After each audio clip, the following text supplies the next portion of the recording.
El problema que estamos experimentando en la sociedad moderna es la siguiente. El mecanismo de alarma, cuando se pone en marcha de forma esporádica ante un peligro, alguien que viene con un cuchillo, tengo que salir corriendo, un depredador, un autobús que de repente va a pasar, yo voy a cruzar y me quedo paralizado y no me atropella, esos mecanismos de supervivencia están muy bien cuando se activan de forma esporádica. ¿Qué es lo que ocurre? Cuando los mecanismos de supervivencia están de forma habitual activos. ¿Qué es lo que está pasando actualmente? Eso es lo que vamos a ver. Ya no estamos hablando de que la amígdala se haya activado y luego se desactive. Estamos hablando de que estamos secuestrados por la amígdala. ¿Cuáles son las consecuencias de la activación mantenida de la amígdala?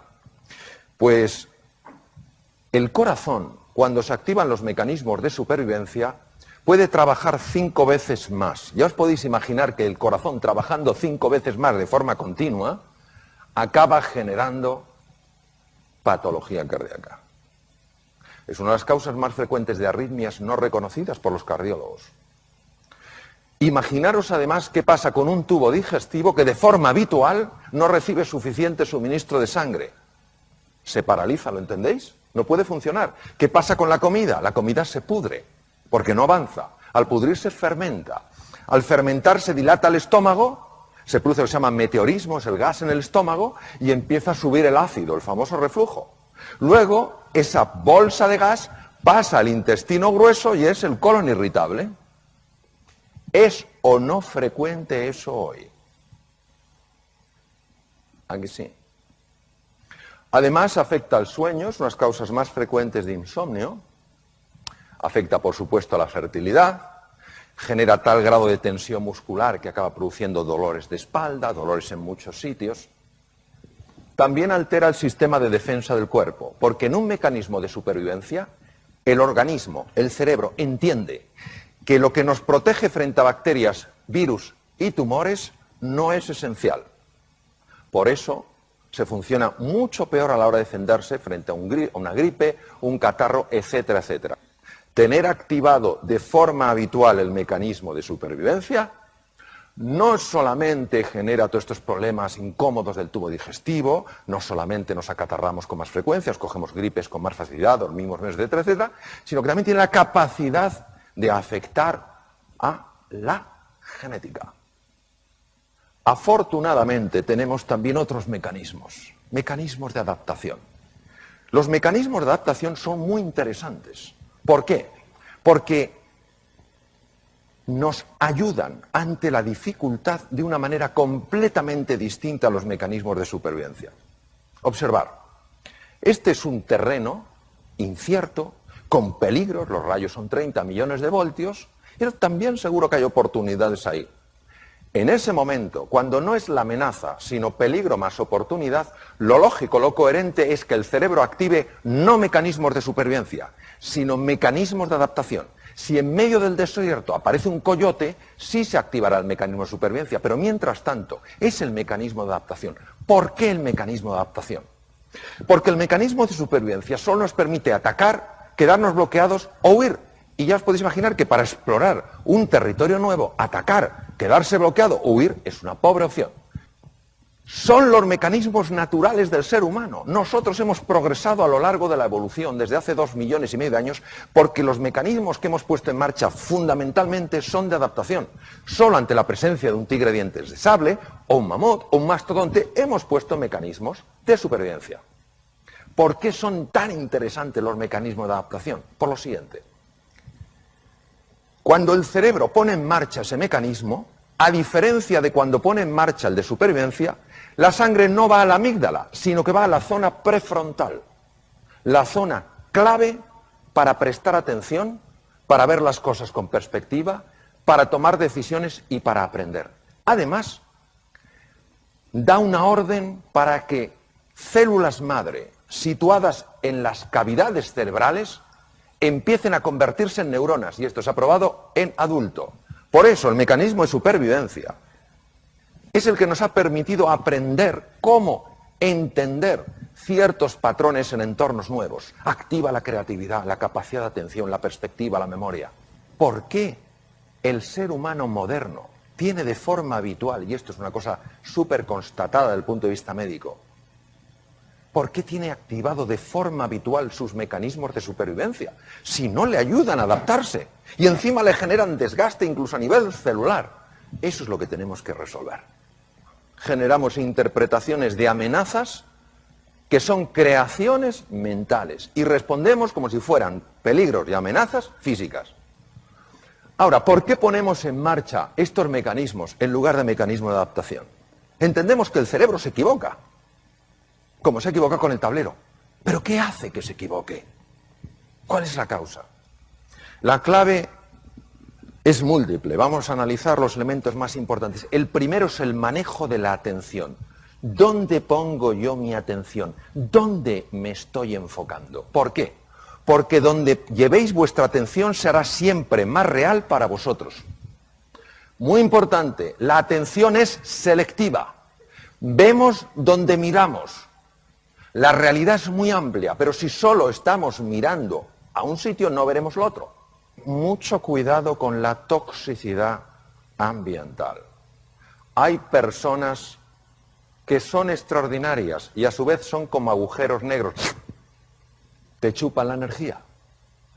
Ves a otra persona igual y dice, ¿tú también has estado con él? Sí. Una cosa es la persona que está pasando por un mal momento o por muchos malos momentos y otra la persona que es fundamentalmente negativa.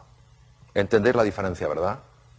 Mi consejo es distancia, porque os afectará sin que os deis cuenta por vía inconsciente.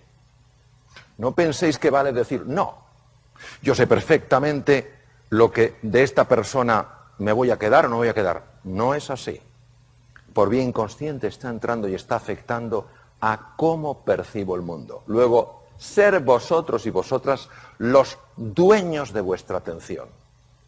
Poner vuestra atención donde entendáis que sea inteligente y apartaros de cualquier sitio que por llevaros a ese entorno pone en marcha automáticamente mecanismos de supervivencia. Segundo, las expectativas que tengáis de vosotros y de los demás tienen por sí solas la capacidad de activar o desactivar los mecanismos de supervivencia. El propio hecho de sentirse animado y de tener altas expectativas y de confiar cambia químicamente la sangre. El primero en el mundo que lo vio fue el profesor Bandura. Siguiente tema. Hemos visto la importancia del foco, que me puede meter en un mecanismo de supervivencia o no. Las expectativas, lo mismo. Bajas expectativas activan mecanismos de supervivencia. Son mecanismos mentales, pero que tienen acceso al mundo físico. El tercero es la forma en la que nos hablamos a nosotros mismos. La voz interior tiene tres formas. La voz de la desesperanza, no hay salida. La voz de la sumisión, si hay salida yo no la puedo encontrar. Y la voz punitiva, si hay salida y puedo encontrarla, no merezco encontrarla. ¿Cuál es el efecto en el cerebro? El efecto es fascinante. Activan la amígdala, ¿os acordáis de la amígdala? Activan la amígdala, pero no frente al depredador. Activan la amígdala desde esquemas mentales, puros. ¿Cómo lo hacen? Desde la parte situada encima del ojo derecho, ahí empiezo yo a tener la conversación negativa. Yo no puedo, no me lo merezco, soy incapaz, nunca llegaré, pum pum. Y enseguida esa idea, ese pensamiento sostenido se convierte en sentimiento porque el cíngulo anterior, que es esto, lo transmuta de un pensamiento en un sentimiento. Inmediatamente se activa la amígdala.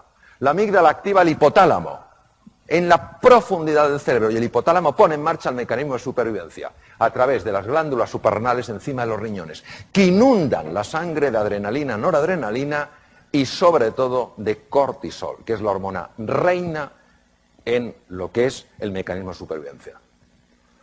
Claro, todo eso hace que mi cerebro entre en un mecanismo de ataque, huida o bloqueo, que no me sirve para adaptarme en un mundo que está exigiendo de mí claridad mental y capacidad de aprender.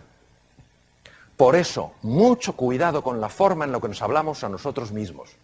Mucho cuidado en alimentar voces negativas en los demás, porque tienen un extraordinario poder para cambiarnos físicamente. Siguiente tema, la gestión del error. ¿Cómo nos vamos a tratar a nosotros ante el error? ¿Cómo vamos a tratar a nuestra gente ante el error lógico del aprendizaje? Porque si nos tratamos duramente activaríamos mecanismos de supervivencia. Si entendemos que es parte del proceso y que necesitamos aprender un camino nuevo para progresar, no activaremos esos mecanismos de supervivencia. Ojo, porque somos muy duros con nosotros mismos.